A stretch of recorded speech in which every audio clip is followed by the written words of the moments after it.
My mother cleared her throat. The sound was deafening in the silence of my office. Her hands were trembling just a little as she tried to smooth out a wrinkle in her blouse that wasn't even there. We need to discuss our allowance, she said. The word allowance sounded like poison on her tongue. Every syllable a quiet surrender. My father, a man who always seemed 10 feet tall when I was a kid, just stared down at my desk. At the polished mahogany, his own reflection looked. Back at him, a stranger in a strange land. It's the same desk I bought with the money they swore I'd never make. In an office building they said I'd never step foot in unless I was here to clean it. They cut me off when I was 19. It wasn't a gentle nudge from the nest. It was a violent shove into thin air. They left me with nothing but the clothes on my back and their insults echoing in my head. Now, it's 20 years later, fate has a funny, brutal way of working things out. I control every single penny of their retirement fund. Every grocery bill, every trip to the pharmacy, every dollar they spend needs my signature. The power dynamic hasn't just shifted. It's been completely demolished and rebuilt from scratch, and I'm the one who built it. The wound to really get how we ended up here, you have to understand the family I came from. From the outside, we looked perfect, like a postcard from the suburbs. Nice house, manicured lawn, 2 cars, and parents who were pillars of the community. My father was an accountant, a man who lived by numbers, logic, and the safe, straight path in life. My mother was his loyal second-in-command, enforcing his rules with a smile. Their world was black and white. There was the right wave, their way, and the wrong way, which was basically anything else. My entire life was planned out for me. Get good grades, go to the state university, become a lawyer or a businessman, and marry a nice, sensible girl. My life was a business plan they'd already drafted, and I was just supposed to follow it. The problem? My soul didn't care about spreadsheets or legal documents. It was filled with colors and code. I didn't want to balance ledgers, wanted to build worlds online. I spent my nights not studying for calculus, but teaching myself graphic design and coding on our old clunky desktop computer. That was my escape. It was the only place I felt like myself. I juggled those 2 lives for years. Dutiful son by day, digital dreamer by night. But the older I got, the harder it was to keep them separate. My grades were okay, but not perfect, which to them was the same as failing. A teacher once mentioned my artistic talents at a conference, and my mother looked like the teacher had just diagnosed me with a terminal disease. The disapproval in our house was a constant. Low hum you could feel in the walls. The whole thing blew up this summer after I graduated high school. The final demand came over dinner. "We've paid the deposit for your first semester," my father announced, not even looking at me. "Orientation is in 3 weeks. You'll be in the business program." My heart was pounding. Was now or never. I took a breath and said the words that would change everything. "I'm not going." The silence that followed was so heavy it felt like it sucked all the air out of the room. My dad slowly put down his fork. My mother clutched her chest like I'd just stabbed her. "What did you just say?" My father's voice was quiet but dangerous. "I'm not going to business school," I said again, my voice shaking, but I meant it. "I want to take a year off. I want to build a portfolio. I want to be a web developer." The explosion was immediate. It wasn't just anger. It was like I had personally betrayed them.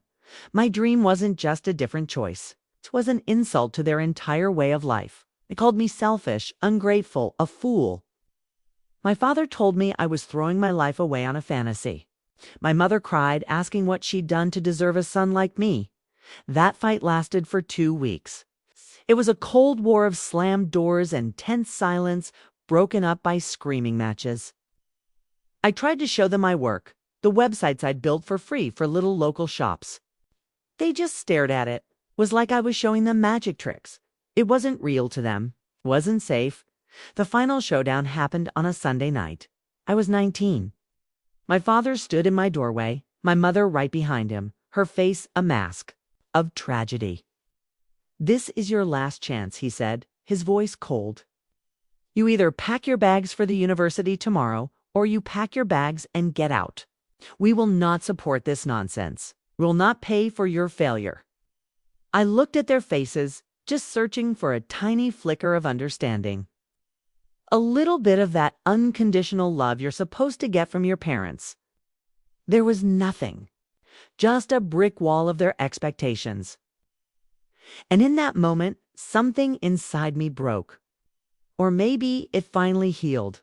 I knew I couldn't suffocate myself to fit into the box they'd made for me. "I can't," I whispered. My father's face turned to stone. "Then get out," he said. "You are no longer our son." He gave me 10 minutes. I grabbed a backpack, threw in some clothes, a toothbrush, and the old laptop that held all my dreams. My mother wouldn't even look at me. As I walked out the door, she said, "You'll come crawling back in a week." My father just pointed at the door. He didn't say goodbye. The lock clicked shut behind me. The sound echoed in the terrifying quiet of the night. I was 19 years old, standing on the wet pavement with a cheap backpack, $112 in my pocket, and a feeling of abandonment so deep it felt like a physical wound. It's a grief for people who are still alive. Sadly, it's not that uncommon. A lot of people, especially in their late teens and early 20s, get cut off from their families. It's usually a last resort, a desperate attempt to save yourself. I didn't know it then, but standing on that curb, I wasn't just being thrown out. I was being set free. But freedom, as I was about to find out, costs a fortune. The salt the first few nights were just a blur of adrenaline and pure panic. The world my parents had shielded me from was loud, uncaring, and really, really expensive. $112 doesn't last long. I crashed on a friend's couch for 2 nights, but you could tell his parents were getting nervous. I was a problem they didn't want. On the 3rd day, they politely asked me to go. That night, I slept in a 24-hour bus station. I held my backpack like a teddy bear, tried to keep one eye open, and listened to the sounds of the city's other lost souls. The humming fluorescent lights, the smell. The reality of my situation hit me like a punch to the gut. I was homeless. I was completely alone. My mother's words about me crawling back haunted me. The shame of that was the only thing that kept me going. I'd rather starve than prove them right. But pride doesn't buy you dinner. I started looking for any work I could find. My first job was washing dishes in a greasy diner. 12-hour shifts of steam, the smell of old food, and constant yelling. My hands were raw, and my back ached in a way I'd never felt before. I made just enough to rent a tiny windowless room in a boarding house that smelled like stale cigarettes and sadness. The lock was broken and the shower only had cold water, but it was mine. My life became a brutal cycle. Work, exhaustion, repeat. I got a second job stocking shelves overnight and a third cleaning offices on the weekend. I was basically a ghost, fueled by bad coffee and desperation. And through it all, there was just silence from my old life. No calls, no texts, nothing. It's a common tactic I've learned. The silence is a punishment, meant to break you. For me, it became fuel. In the few hours I wasn't working, I'd go to the public library. It was warm, quiet, and had free internet. I'd pull out my old laptop and get back to my real work. I coded, I designed. I read every free tutorial and forum post I could find. My hands were chapped from dishwater, but on that keyboard, my mind was free. The first real break came after 6 months. I saw a flyer for a local bakery that needed a website. Their budget was basically zero. I met the owner, a sweet woman with flour on her apron, and I gave her the pitch of my life. I told her I'd build the site for $50 and a month's supply of day-old bread. She said yes. I barely slept for 2 weeks. I'd work my jobs, rush to the library, and code until they kicked me out. I poured everything I had into that website. The day it went live, the owner cried. She paid me the $50. Holding that cash, money I had earned, doing something I loved, felt better than any check my father had ever given me. That one. Small job was a light in the darkness. It was my first portfolio piece. I used it to get another small gig and then another. I started freelancing online, taking jobs for rates so low nobody else would touch them. But I was building a reputation. I was fast. I was good. And I was hungry. Slowly, my life started to turn around. I quit the dishwashing job, then the shelf-stocking job. A year later, I had enough saved to move into a tiny studio apartment with an actual window. I remember seeing the sunlight stream in that first morning. I just sat on the floor and cried. The next few years were a blur of hard work. I was obsessed. By the time I was 25, my company, Phoenix Digital, had 2 employees. By 30, we were a team of 15 with national clients. I had done it. I had built a life from absolutely nothing. The pain from my parents' rejection never completely went away, but it changed. It wasn't a raw wound anymore. It was a scar. A reminder of where I came from and of the strength I never knew I had. I'd made my peace with the fact that I'd probably never see them again. Or, so I thought, the turn life has a way of coming at you sideways. For 10 years, everything was going according to my plan. My past felt like another lifetime. Then, one Tuesday afternoon, my office phone rang. It was a number from my old hometown. Almost, didn't answer? Is this ... Mark? The voice was shaky, older. It took me a second to recognize it. It was my Aunt Carol, my mother's sister. We hadn't spoken in 20 years, Aunt Carol. She let out a heavy sigh. Mark ... there's been some trouble with your parents. My heart gave a painful thud. Are they okay? It's complicated, she said. It's their finances and their health. It's all just a terrible mess. Over the next hour, Carol laid it all out. My father, Mr. Logic and numbers, had been anything but. A few years after I left, he got laid off. Too proud to tell anyone, he started day trading with their retirement savings, thinking he was a genius who could beat the market. For a while, he got lucky. They took cruises, bought a new car, they were living it up. But his luck ran out. A series of bad bets wiped out almost everything. They lost their savings, their house, and were drowning in debt. On top of that, my father had a stroke. It wasn't life-threatening, but it left him confused and unable to manage things around. The same time, my mother was diagnosed with early-onset dementia. They were 2 people lost and adrift, unable to take care of themselves. They're going to lose everything, Mark, Carol said, her voice cracking. The creditors are calling. They're about to be evicted. There's no one else. I felt a dizzying mix of emotions. There was a cold, dark part of me that thought, asterisk, well, they got what they deserved, asterisk. But under that, there was something else. Pity, maybe? What do you want from me, Carol? I asked. This is the craziest part, she said. I was going through their old legal papers. Mark ... They never updated their power of attorney. I couldn't breathe. What, when you turned 18, they made you their power of attorney for financial and medical decisions.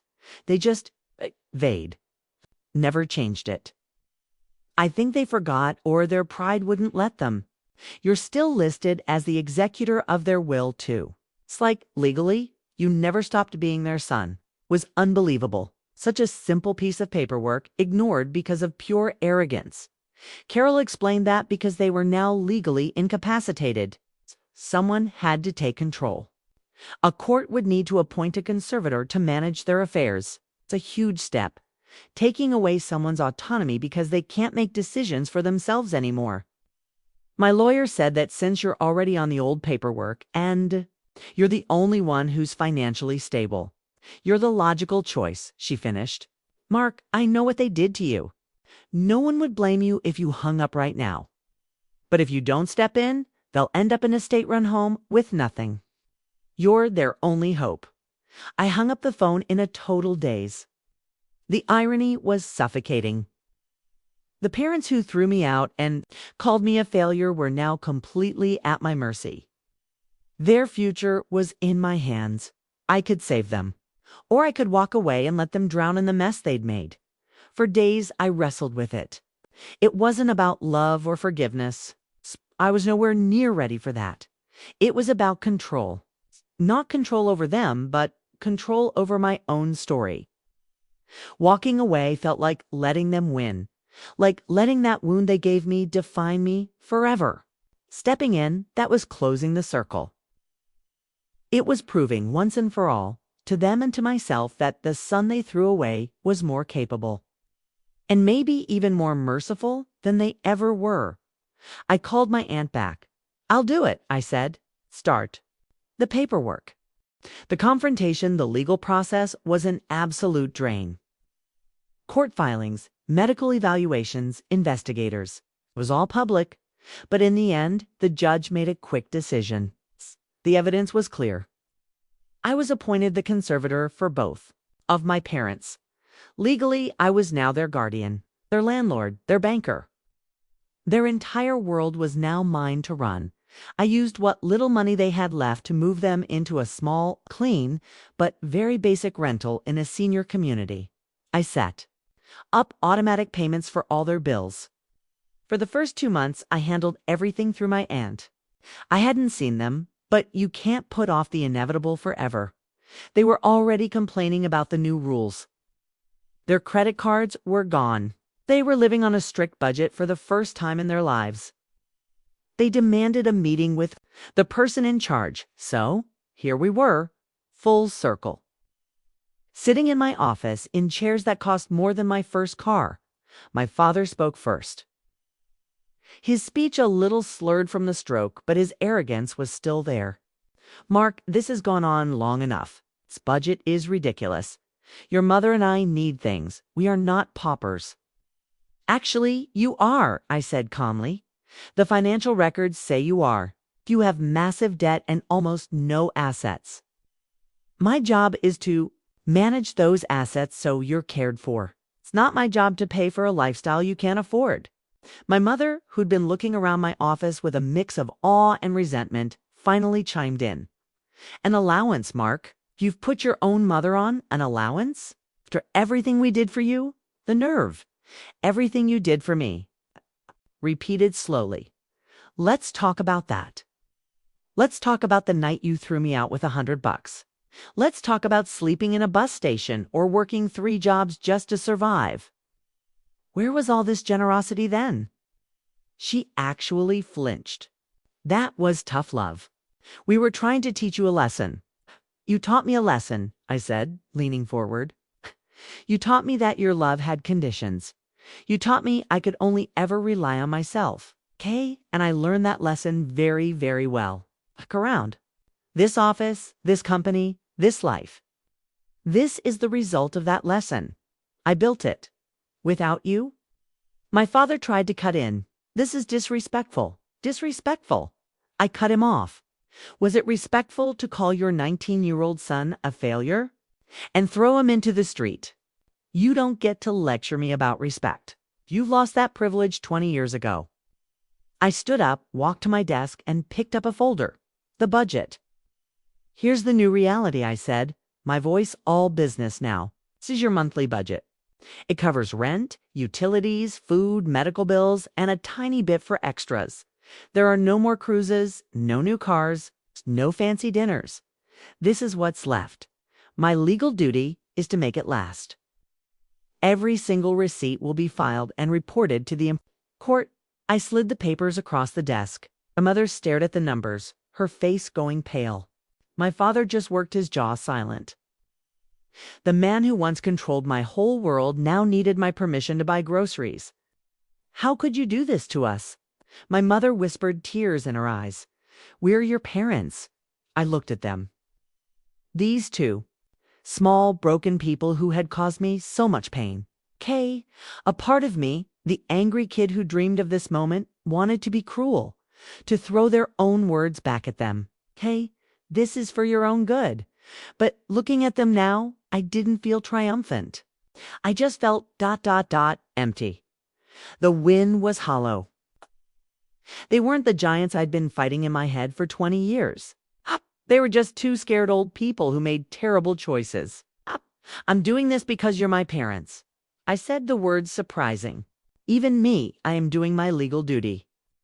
I'm making sure you have a roof over your head and food to eat. It's more than you gave me. This discussion is over. This whole thing has been about so much more than money or revenge. It's been about taking back my own story, setting boundaries, and figuring out my own worth.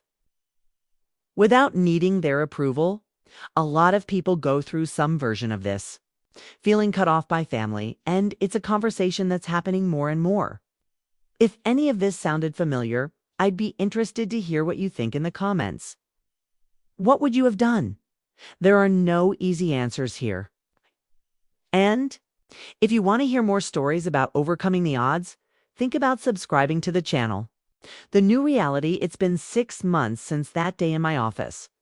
Life has settled into a new, weird routine. Once a week, I look at their bank statements. I approve prescription refills. I have a short professional call with my aunt every couple of weeks for an update. I'm the invisible manager of their lives. The anger is gone mostly. It's been replaced by a sort of tired sadness. They never apologized. They never admitted they were wrong. There was just a quiet, bitter acceptance of their new life. They depend completely on the son they threw away, and the victory I always thought I wanted. It doesn't feel like a victory. It feels like a weight. It's a complicated, sad responsibility. There's a kind of quiet justice to it, I guess. The kid they left with, nothing is now providing them with everything. But the satisfaction doesn't last. It's overshadowed by the grief for what could have been for the family I should have had. I'll keep doing my duty. I'll make sure they're safe and their needs are met. But I'm not their son anymore. Not in any way that matters. That part of me died on the street when I was 19. I am their conservator. It's a legal title. And in that cold official role, I found a strange kind of peace. The power has been reversed, but the real power I found wasn't over them. It was proving to myself that I could build a life out of the ashes. My success, my happiness, that's mine. And that's one thing no one can ever control.